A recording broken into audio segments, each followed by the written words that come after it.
tous et bienvenue dans cette chronique littéraire. Cette semaine, j'avais envie de vous parler d'un roman jeunesse qui s'intitule Le jeu d'Hiroki d'Éric Sénabre que j'ai emprunté auprès de ma bibliothèque et il est édité chez Didier Jeunesse. Alors, c'est un roman, donc comme je vous disais, jeunesse, donc il est écrit gros, je l'ai emprunté au format broché. Je dois vous avouer que j'ai fait des super découvertes auprès de la maison d'édition Didier Jeunesse. Je trouve qu'ils ont un catalogue super intéressant. Donc cette fois, j'ai lu et craqué pour ce roman qui s'appelle Le jeu d'Hiroki. Et c'est l'histoire d'un petit garçon, donc comme le titre l'indique, nommé Hiroki, qui déménage avec son père dans la banlieue de Tokyo.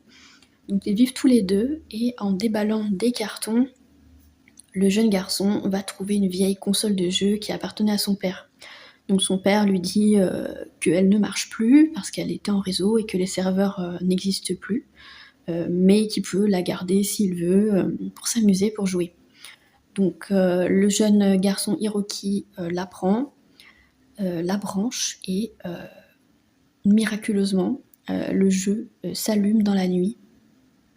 Et il va en fait se rendre compte qu'un personnage féminin lui demande de l'aide dans le jeu. Alors au départ, il se dit c'est pas possible parce que on peut pas jouer en réseau étant donné qu'il n'y a plus de réseau. Donc déjà il ne comprend pas pourquoi le jeu fonctionne.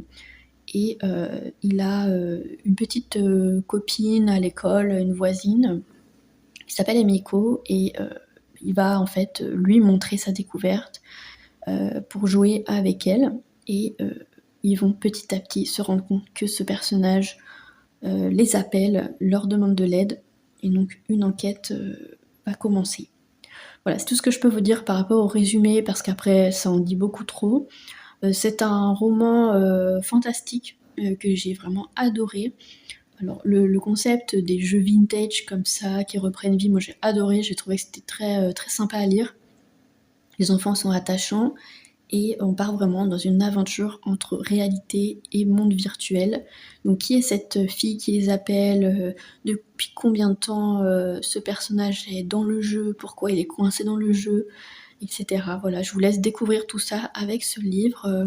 Moi j'ai beaucoup aimé cette lecture, même en étant adulte, et j'ai trouvé que c'était très bien ficelé. C'est voilà, très agréable à lire si vous avez envie d'une lecture cocooning, cosy, avec l'univers du gaming. Foncez, vraiment je vous recommande ce livre. C'est pour ma part une très belle découverte.